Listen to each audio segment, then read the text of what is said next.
RugbyRenegade.com, the #1 online strength and conditioning program for rugby. Are you ready to get bigger, stronger, fitter, and faster and dominate your opposition? Welcome to the Rugby Renegade podcast, where we build machines.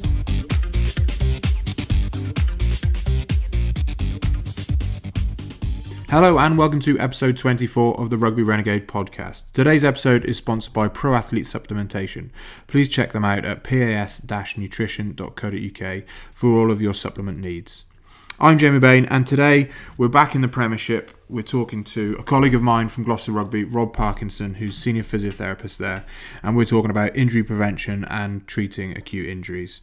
So check it out and let us know what you think. Hi Rob, welcome to the Rugby Renegade podcast. Why don't we start by you just telling us a little bit about your background, how you got into physiotherapy and in rugby, and some of the clubs you've worked with. Yeah, absolutely. Well, firstly, thanks for having us on, Jamie. I know it's been a long time in the pipeline, but God, we can finally have a chat. And yeah, I love what you're doing so far with the podcast and great information out there. So my background in terms of my formal education, I actually graduated with a degree in biomedical science from the University of Sheffield and worked in that field for a couple of years and realised, reasonably quickly that I wanted to actually work with people rather than lab-based sort of professions. So off the back of that and my own experiences, growing up playing rugby and having a few injuries myself, I went back to uni and studied at the University of Nottingham.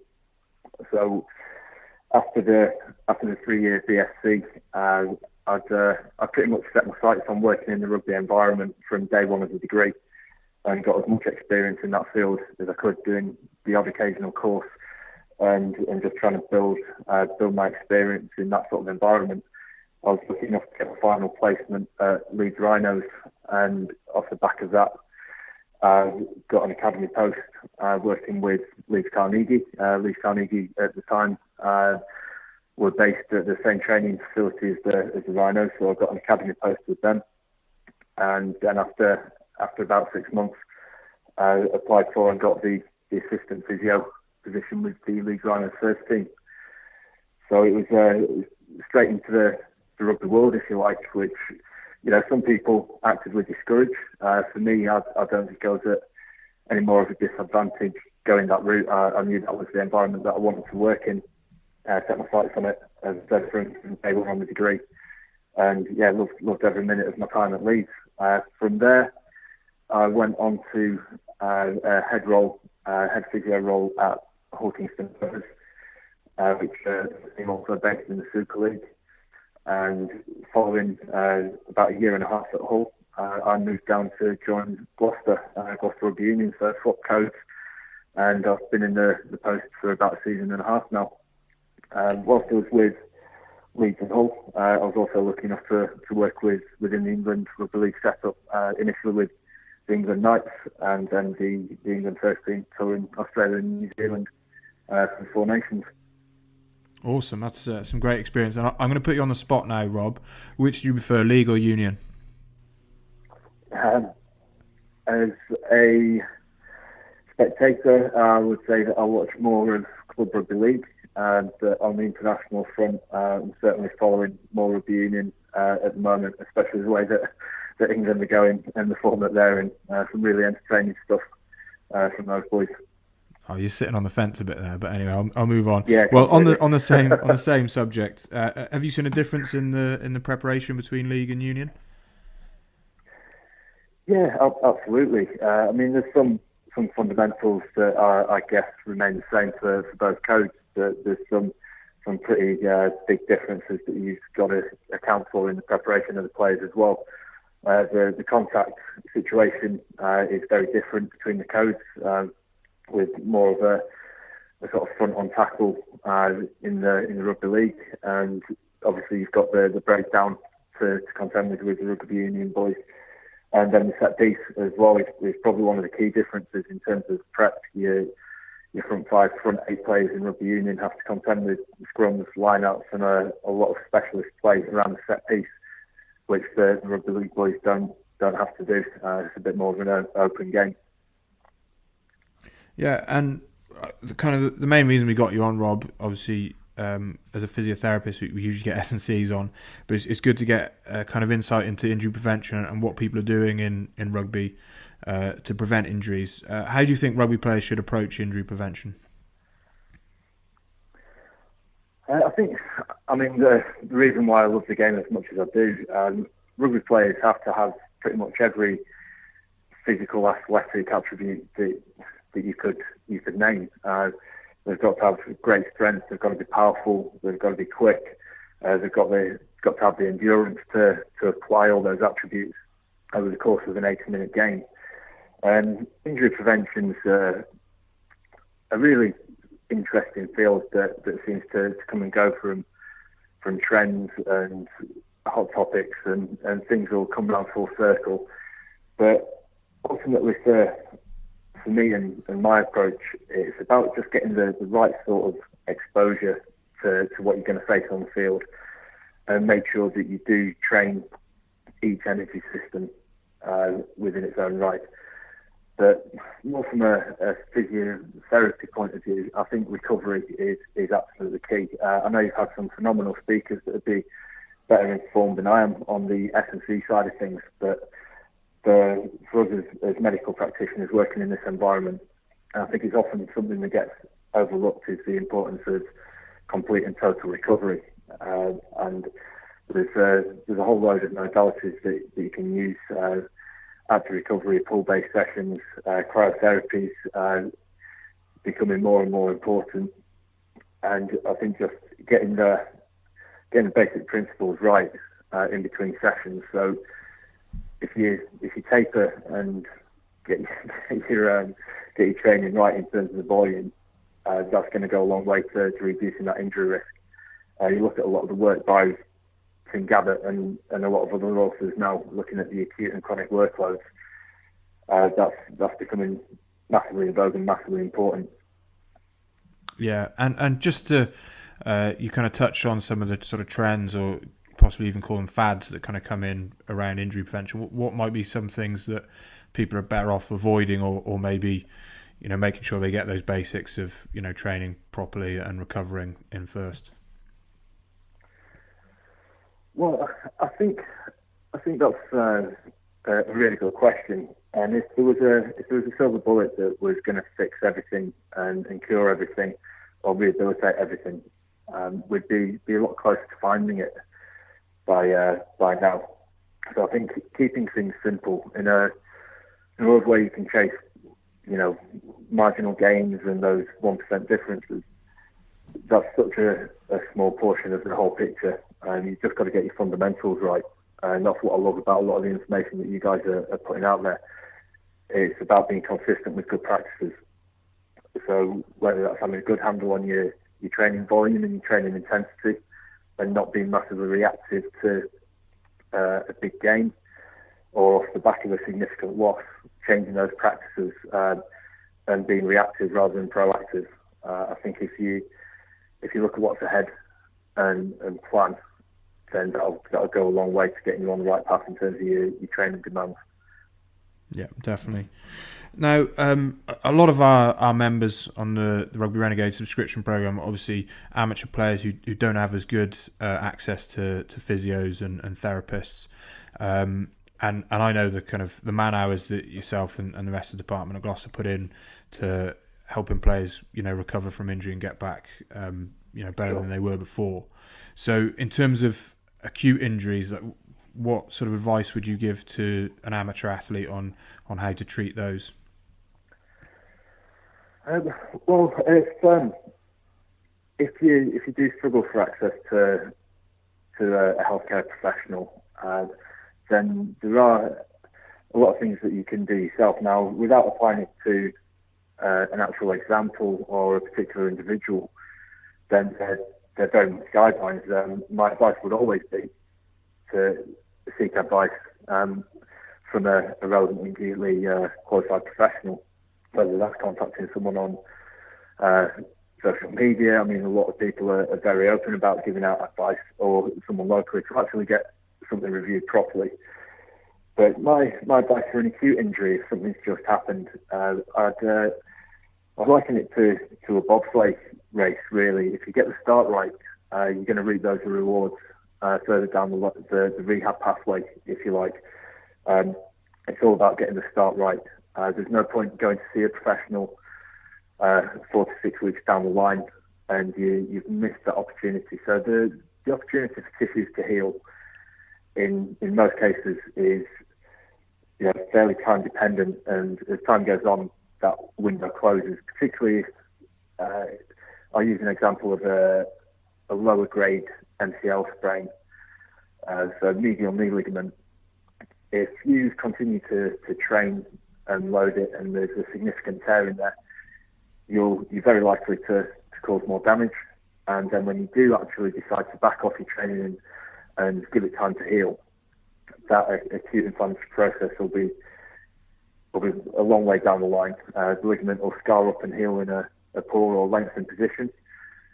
And then your rehabilitation is more about learning how to adapt and compensate for potential area of weakness. I think if you get the start right and you're aggressive with your management, then your outcome at the end of that rehab pathway is going to be far, far better.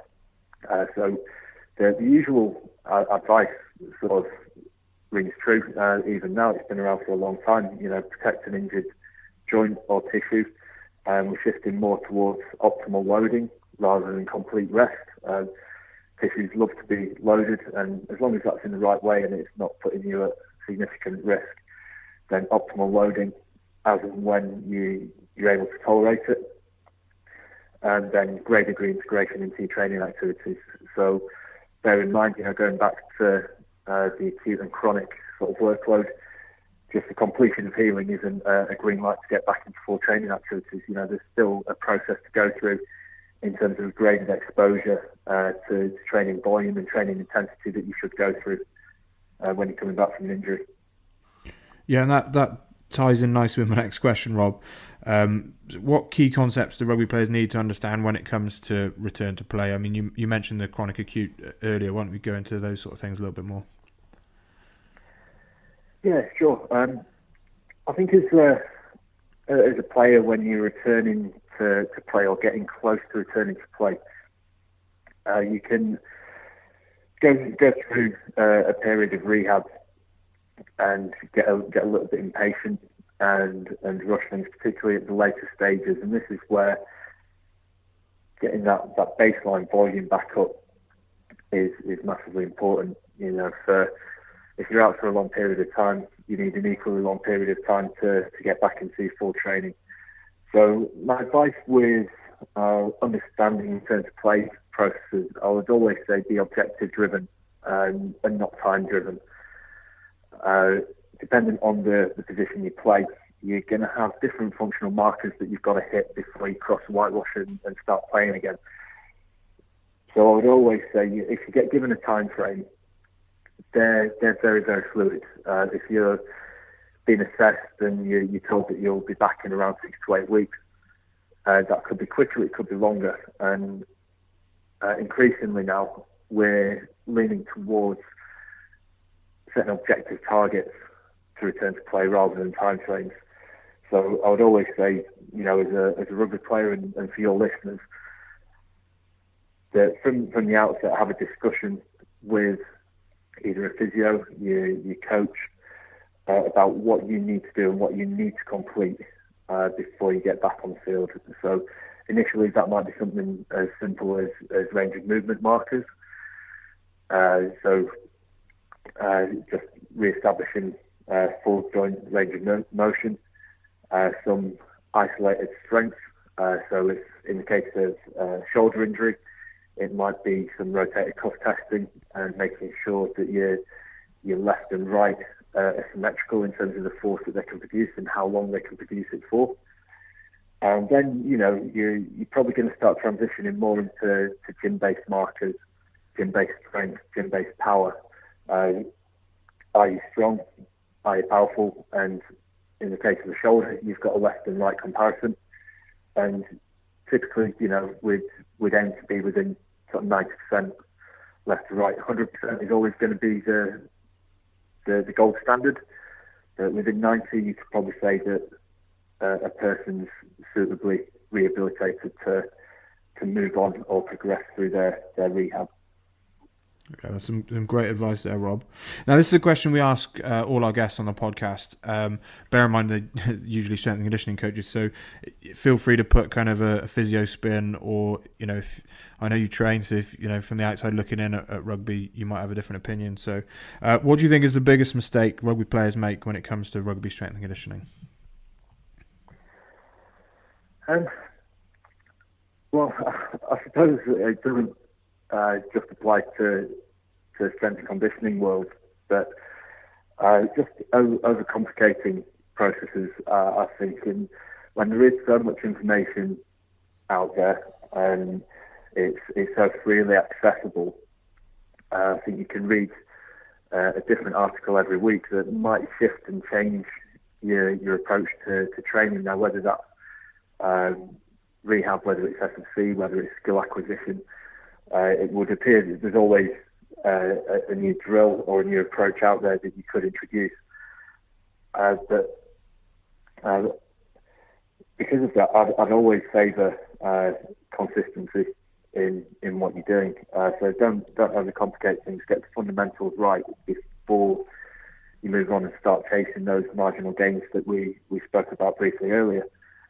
I think if your listeners are in the amateur setup, you might be training 2 nights a week, 3 nights a week if you're lucky.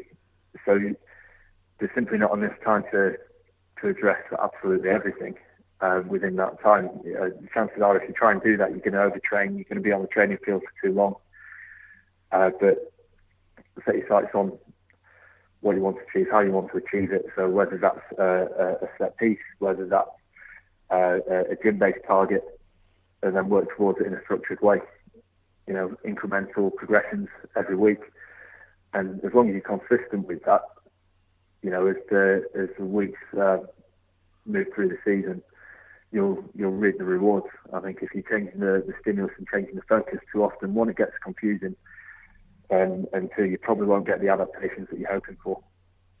Yeah, definitely. That's great advice, and it ties in with what Ben Frank said on our last podcast. It's all about consistency and progressing over time to improve performance that you want to carry over on the field. So some great advice there.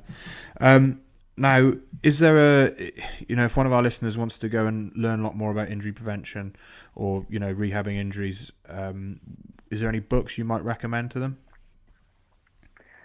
Yeah, absolutely. I mean, there's plenty out there. I think the David Joyce Sports Injury Prevention and Rehab book gives a really good insight, depending on how much they're wanting to read into it. If they get all the way through that, it's a great reference text. And then beyond that, books by Joanne Elphinston is also another good one. About biomechanics and movement patterns and how they can impact your training. Awesome. And I mean, you've worked with in both codes of rugby, and you must have worked with some great strength and conditioning coach. Who's probably the best strength and conditioning coach you've worked with? Yeah, very very tough question. I think for me personally, I mean, he's a phenomenal practitioner, and he's actually in a head role with the RFL now. But Rich Hunnix, who was at Leeds when I started my career, he was, I think, just his general approach to applying the science and delivering it in a meaningful way to the players was incredibly valuable. And for me, as a new graduate and at the start of my career, to see him operate in practice as he did and as he does was a real privilege.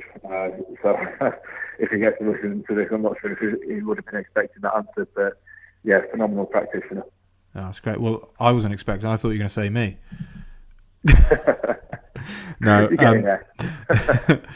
Thanks for spending the time to talk to us, Rob, and sharing that great information about injury prevention and injury treatment. Where can people learn more about you? Well, it's the key to find out a bit more. quite active on social media, Facebook and Instagram. Just search Pro Performance Clinic. Put occasional rehab videos and blog articles up there. So that would be a good starting place. Awesome, and we'll share links to all those in the show notes for people to check you out. But Rob, once again, thanks for sharing that information. I'm sure our listeners will get a lot out of it, and it'll save them a lot of stress when it comes to injuries and injury prevention. Thanks, Rob. Absolutely, thanks for having me. Cheers, Jamie.